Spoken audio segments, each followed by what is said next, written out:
Hey everybody, I'm Jesse, and welcome to another edition of Gen X Thinks. Today I'm going to talk about the future again. I made a video yesterday about the future, the future that we thought we were going to have, when we were kids. So the future meaning today. Today is the future, 2025. And I'm going to go into that a little bit more because thinking about it, all the way back to the Revolutionary War, and even before that, every generation has had it better than the previous generation. We've had, back then, people hunted and farmed and stuff, and the life got easier with they used to carry muskets around and all this stuff, and they got repeating rifles and made life easier, and they got new plows and new things were invented, the light bulb, all the inventions that have happened since then have made life easier and more prosperous. There was more prosperity in every generation as opposed to the generation before them, all the way up until you get to Generation X.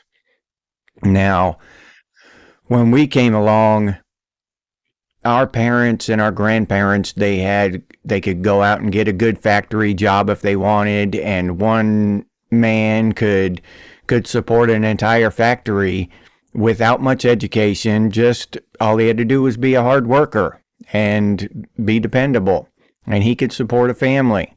And that's been taken away from us. That's been stripped away with this NAFTA shit that happened, I don't know when, 15, 20 years ago, whatever it was. And they just shipped all our manufacturing jobs overseas. You could just go right out of high school and go get a job building cars or building ships or trains or anything. You know what I mean? Heavy manufacturing like that was a good paying career, and it took a certain just work ethic. You didn't need, $150,000 education or any of that shit. All you had to do was be willing to work hard. But our middle class has just been gutted. That's been stripped away from us. And when you look back at the previous generations, and they always had that bright spot ahead to look forward to, always. Things were always getting better, all the way up until the 90s, in the 2000s, and that when it just came to a screeching halt. And yeah, they gave us more convenience in return for that trade-off. They sent all of our middle-class jobs overseas to China, and in return we get a bunch of convenient, cheap Chinese shit. A bunch of doodads and knickknacks that, make our lives more convenient. All the while now we can't support our families with one income anymore. We've got to have both parents working. And that I think is a thing that is way overlooked, because generations before us could always keep one parent at home and have one parent with the children, raising the children. One parent would have the time to make sure that whatever was being taught in school was what was acceptable. Nowadays, you work 40, 50, 60 hours a week, both parents, and it's a huge task to go down to the school after you've worked all day, or you have to take a day off and lose that income in order to go to the school. You know what I mean? So that kind of stuff, it didn't happen in previous generations, because mom was at home and she could go down to the school and talk to the principal, go down to the school and talk to whoever. And that also that the baby boomers, they started that. Well, I don't know, but they were the biggest proponents of it in my lifetime that I saw, was that they really pushed that feminist idea, the idea of feminism. And that's a two-sided coin. Because back in the day, women weren't allowed to have a credit card without their husband's signature and shit, and different stuff like that. And, women fought for women's suffrage even before that. So, yeah, a lot of stuff needed to be fixed. I agree. But then they, like everything, prejudice, racial division, everything that happens, society starts out in a bad place, a less cultured, a less evolved place, because there were freaking barbarians back in the day. We had to evolve from barbarians and the way they understood the world. So we started at a less evolved place, and then we get to a sweet spot and we make it great. It's great for a while. It's okay. But then they don't stop the needle there, and the needle keeps swinging over until it's horrible again, just on the other side. So now, instead of just allowing women to work if they want, have a credit card if they want, and do what they want to do, they are pressured by society to join the workforce, to abandon their families and their children and stuff to the care of someone else, and to join the workforce and all this, and this whole thing with marriage and everything. And it's just, I think that this whole feminist idea, not the original idea of women's liberation, but that hardcore feminist thing that took away women's choice to do what they want to do. If they want to stay home and be moms, let them stay home and be moms. But they took that away and shamed women into leaving their kids and going, or not even having kids. Shamed women into just not even having kids, or, whatever. It just went too far, in my opinion. And that I went a little off track there.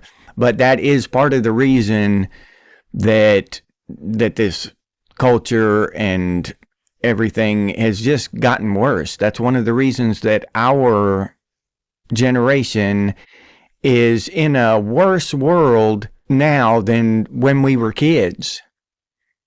And the advent of this internet, yeah, it's a wonderful technology. It's done a lot for the world. Information at your fingertips, being able to just watch whatever you want on TV whenever you want.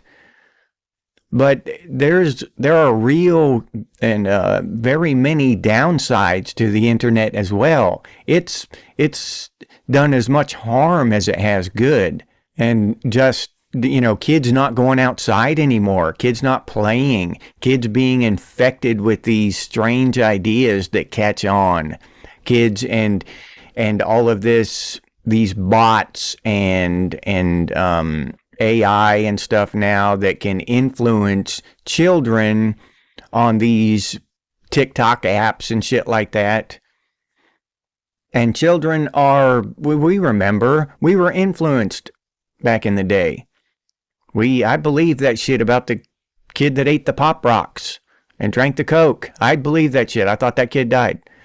I don't know whatever happened to him. I'd like to the person I want to meet is the first kid to tell that story, the kid that made that story up, because that thing traveled across the entire country. Every kid in America, I don't know, maybe Canada, maybe throughout Western civilization, but every kid in America at least had heard that story. By the time by the time you were in high school, you'd heard that story. So the first kid to make that story up, he was awesome. I'd like to interview him.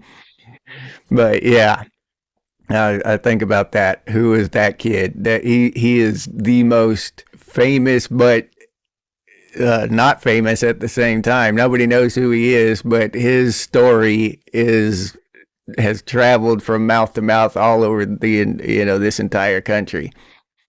But yeah, so kids believe that shit. Kids are malleable. Now, I'm not all kids. Not saying some kids are just cast iron and you can't. They seek the truth and or like I do now. But it took me a long time to get to here, where I want to know the truth and I don't believe everything that I'm told anymore. When I was a kid, I just took what adults said as truth. I really didn't consider that they would lie to me and manipulate me and stuff like that in that context. I knew adults would lie, just your average adult would lie to a kid to get him to do some shit or whatever, or to whatever. The teacher would lie to you to get you to sit down and shut up or whatever, stuff like that. But for society at large to lie to me, I didn't, that really didn't connect. I didn't connect those dots until much later. That the news and all that was propaganda and all that kind of stuff. And maybe the history I was taught wasn't even what I thought it wasn't true. And some of the science I was taught wasn't true. Some of that stuff, I just really didn't connect the dots at the time. And I believe that most kids are like that. And that they're very easily swayed. And now, with the advent of the internet and all these apps and social media and all this stuff, they can just brainwash these kids a lot easier than they used to brainwash us. And as far as I can tell, we were pretty well brainwashed. Back to my point, no generation has come up against this where the future just looks bleak, right? Since we've become adults, there has been no great advent of anything that's just going to make our lives prosperous. I'm not talking about easy and convenient. I'm just talking about prosperous. Talking about I'll still work hard. I'm willing to work hard, but I would just like something in return. Not just continually spinning our wheels and just, the harder you work, the more stress you get, the higher your bills go, the more groceries cost, the more gas costs, and your salary, the money you make doesn't increase with the cost of gas and the cost of eggs and the cost of rent or whatever. So we're running up a muddy, slippery hill. Every time we take 2 steps forward, we slide back 2.5 steps. It's just, and no other generation has faced that, not on a wide scale. Yeah, groups of people have faced that at different times in different places, and yeah, I understand that. I'm not going to debate that.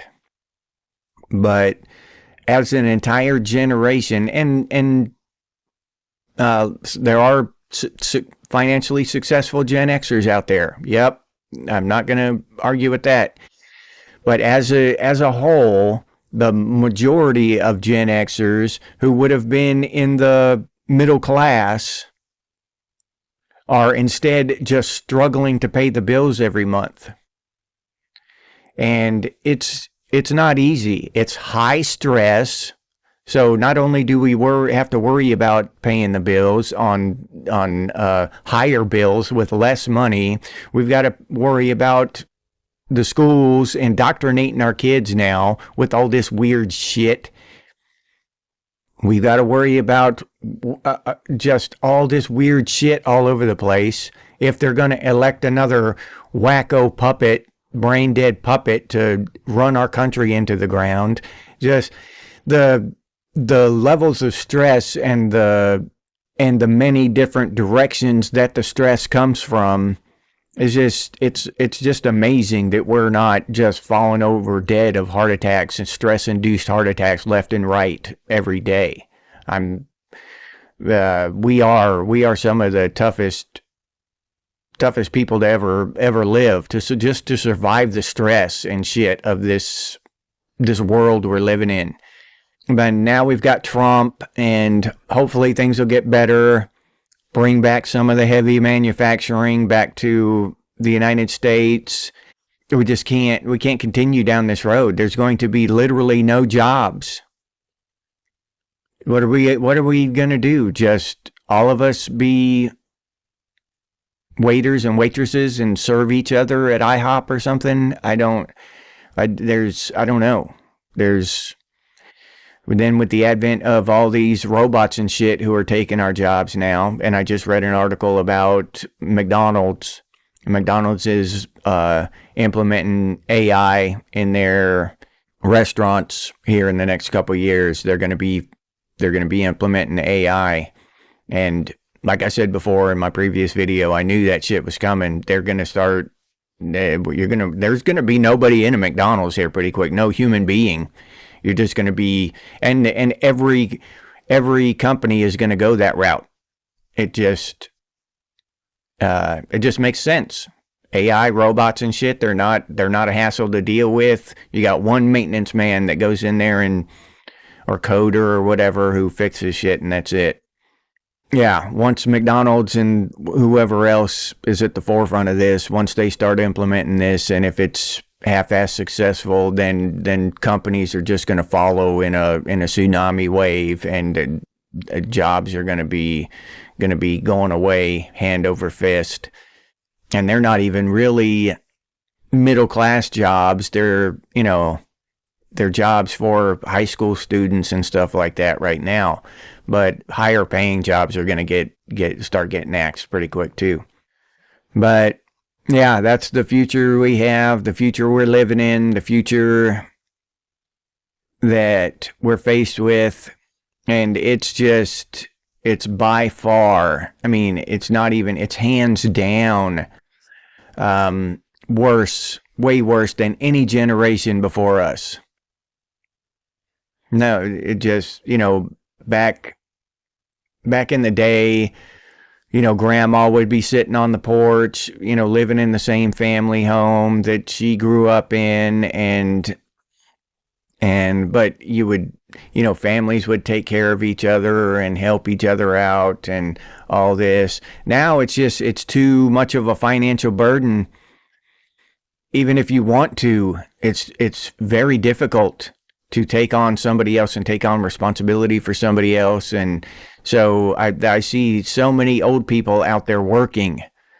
I mean, 80 years old out there working. And that really upsets me because one, either they're out there working because they can't make enough money without working a job, and which that disgusts me about our government and society, our country at large. An 80-year-old person has to go to work every day. They can't just sit down and enjoy their grandchildren for the last couple of years. Or the second reason for that is that they have the money, they can support themselves, they don't need a job, but they're just bored. So they're taking a job from someone who needs it.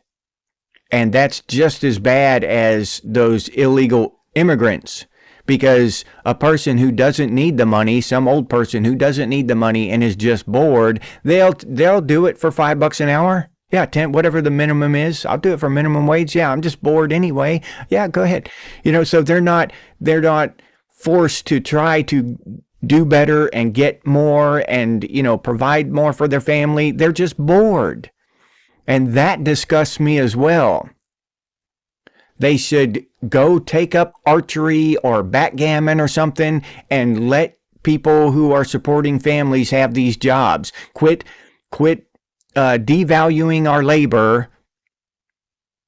The value of our labor is dropped because these old people who are just bored will come in and do the job for just about nothing. I mean, that's not, I don't know. I wouldn't think that is, the numbers are as big of these retirees doing the job just for, shits and giggles, just out of boredom, versus the illegal immigration, the tens of millions of illegal immigrants who come over here and do it.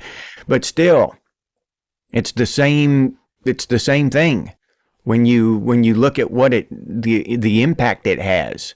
The impact, if you mix it all together, it's the same. It lowers the value of our wages. We make less money.